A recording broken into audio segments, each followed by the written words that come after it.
یہ ڈیبیٹ ہم تو پہلے ہی دن سے ہمارا مطالبہ یہی تھا اور اس ڈیبیٹ کو کافی پہلے شروع ہو جانا چاہیے تھا۔ یہ ملتان میں جو واقعہ ہوا، جو ڈیڈ باڈیز ملی، اور ابھی میں دیکھ رہا تھا سوشل میڈیا پہ کہ آج 20 مزید لاشیں ملی، تو اس کی بھی تحقیقات ہونی چاہیے کہ یہ کہاں سے آئی۔ مطلب یہ تو عجیب قسم کا واقعہ ہے کہ اس کا ویئر اباؤٹ کا پتہ نہیں اور ڈیڈ باڈیز آ جاتی ہیں۔ لیکن دیکھیں نا، یہ اس کا پوری جو کانفلکٹ ہے اس پورے ریجن میں، جو دہشت گردی ہے، جو تباہی و بربادی ہوئی ہے، جو جنازے ہم نے اٹھائے ہیں، جو آپریشنز ہوئے ہیں، جو ڈسٹرکشن ہوئی ہے، جو گھر تباہ ہوئے ہیں، جو لوگ بے گھر ہوئے ہیں، جو معاشی طور پر معاشی قتل عام ہوا ہے لوگوں کا، جو لوگ ڈس اپیئر ہوئے ہیں بلوچستان سے لے کر سوات تک، پھر گلگت بلتستان تک، تو یہ تمام جتنے بھی چیزیں ہیں یہ بائی پروڈکٹس ہیں اسی کانفلکٹ کی، اسی جنگ کی، جس میں ہم آج سے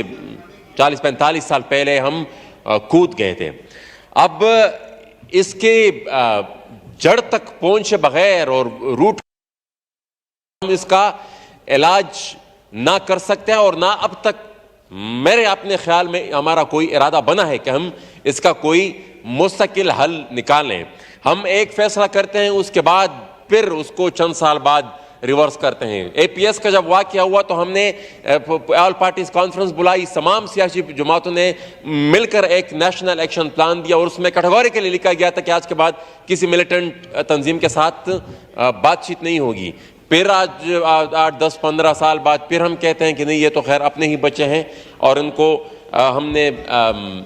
منانا ہے یا ان کے ساتھ ہم نے بات کرنی ہے۔ تو اس طرح کے کنفیوزڈ پالیسی کے ساتھ نہ اس مسائل کا حل ڈھونڈا جا سکتا ہے اور نہ یہ مسئلہ حل کر سکتے ہیں۔ دوسری چیز، جس طرح میں نے شروع میں کہا کہ یہ جو ہماری افغان پالیسی تھی پہلے ہی دن سے لے کر آج تک، وہ پہلے ہی دن سے کنفیوز تھی۔ ہم اگر یہ کہیں کہ صرف ہم نے افغان وار میں اس وقت جب ضیاء الحق کے دور میں ہم نے اس کو سپورٹ کیا یا اس سے پہلے ہم نے اس کو سپورٹ کیا، وہ صرف اس وقت تک محدود نہیں تھا۔ یہاں پر اس موجودہ یہ جو پچھلے سال جو وہاں پر افغانستان میں طالبان نے ٹیک اوور کیا، ہماری اس کو بھی سیلیبریٹ کیا گیا تھا۔ ہمارے سٹنگ پرائم منسٹر نے اس کو غلامی سے آزادی کے ساتھ تشبیہ دے دیا تھا۔ وہ پرائم منسٹر سے بڑا آفس تو ہوتا نہیں ہے، وہ ان کے ایک ایک سٹیٹمنٹس سے پورے معاشرے میں، پورے ملک میں ایک عام تاثر بنتا ہے، اور وہ اس کے بعد پھر یہاں سے فوج در فوج ہمارے صحافیوں کی جا رہی تھی، اور اس وقت بھی ہم نے اس خدشے کا اظہار کیا تھا کہ اس کا سپل اوور ہوگا، یہاں پر جو دہشت گردی آلریڈی موجود ہے اس میں مزید اضافہ ہوگا۔ اور پھر وہی ہم نے دیکھا کہ وہاں پر جب سے طالبان کی حکومت آئی ہے ان کا سپل اوور یہاں پر آئے، وہ اب یہاں پر آئے ہیں، تقریباً وزیرستان میں بھی ہے، وہ پورے پختونخوا میں پھیل گئے ہیں، سوات اور گلگت بلتستان تک پھیل گئے ہیں۔ اتنے تک آپ خود اندازہ لگا لیں کہ ہمارے گلگت بلتستان کے ایک منسٹر کو، سٹنگ منسٹر کو انہوں نے ہاسٹیج بنایا ہوا تھا۔ وہ کچھ وقت کے لیے ان کو انہوں نے اپنے پاس رکھا تھا، اس کے بعد پھر مذاکرات ہوئے، پھر اس کے بعد اس کو چھوڑ دیا۔ سوات میں کیا ہوا، انہوں نے ایک میجر تھے یا کرنل تھے جو بھی تھا، اور ساتھ ہی ساتھ ایک ڈی ایس پی کو انہوں نے اٹھایا اور ان کو پھر مذاکرات کے ذریعے پھر انہوں نے چھوڑ دیا۔ اب یہ جو ہائی پروفائل واقعات ہوتے ہیں، اس طرح کے واقعات جو ہوتے ہیں، وہ ایک عام تاثر، ایک عام خوف کی فضا بنا دیتے ہیں معاشرے میں، اور عام بندہ، عام انسان جو اس معاشرے کا رہنے والا ہوتا ہے وہ پھر یہی تاثر لے لیتا ہے کہ اچھا یہ جو اتنے طاقتور لوگ ہیں وہ اگر آپ کو پروٹیکٹ نہیں کر سکتے تو ہم کیسے اپنے آپ کو تحفظ دیں گے۔ لیکن دیکھیں نا، لوگ نکل رہے ہیں، لوگ اس چیز کو اپوز بھی کر رہے ہیں، اس چیز کی مزاحمت بھی کر رہے ہیں، احتجاج بھی کر رہے ہیں، اور یہ میرے خیال میں انہی احتجاجوں کی بدولت یہ چیز ہے کہ ابھی تک وہ زیادہ انکروچ نہیں کر پائے،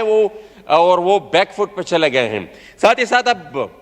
ہمارا ایک قومی المیہ ہے، ان معاملات کو جو اٹھاتا ہے، ان کی طرف جو نشاندہی کرتا ہے، ان پالیسیز کے خامیوں کی طرف جو اشارے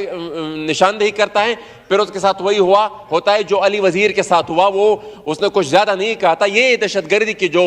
جنگ ہے اسی پر وہ معترض ہے، اس پالیسی پر وہ اعتراض کر رہا ہے، اور اس کے نتیجے میں پھر یہی ہوا جو ابھی تک ان کی ایک ضمانت ہوتی ہے، پھر دوسری ضمانت ہوتی ہے، اور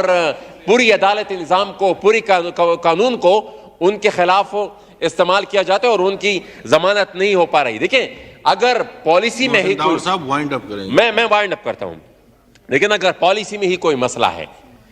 اور ان پہ اعتراض کرنے والا، اب آج ہر کوئی کہتا ہے کہ ولی خان نے 40 سال پہلے جو بات کی تھی وہ بالکل ٹھیک تھی، وہ بالکل، لیکن اس وقت اسی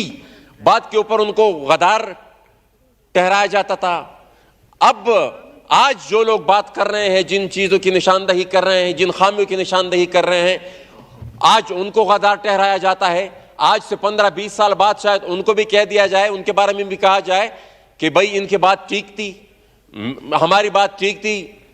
مینگل صاحب کی بات ٹھیک تھی، اور جتنے ہمارے لوگ ہیں جو یہ بات کرتے ہیں ان کی بات ٹھیک تھی۔ حل کی طرف میں آپ، مجھے پتہ ہے جناب اسپیکر آپ کہہ رہے ہیں کہ حل، جناب اسپیکر یہی ہے کہ ٹروتھ اینڈ ریکنسیلیشن، آج مجھے خوشی ہوئی کہ تمام سیاسی جماعتیں اس پہ متفق ہو رہی ہیں۔ دیکھیں، مجھے تاریخ یاد نہیں ہے، لیکن جب چارٹر آف ڈیموکریسی جس دن سائن ہوئی،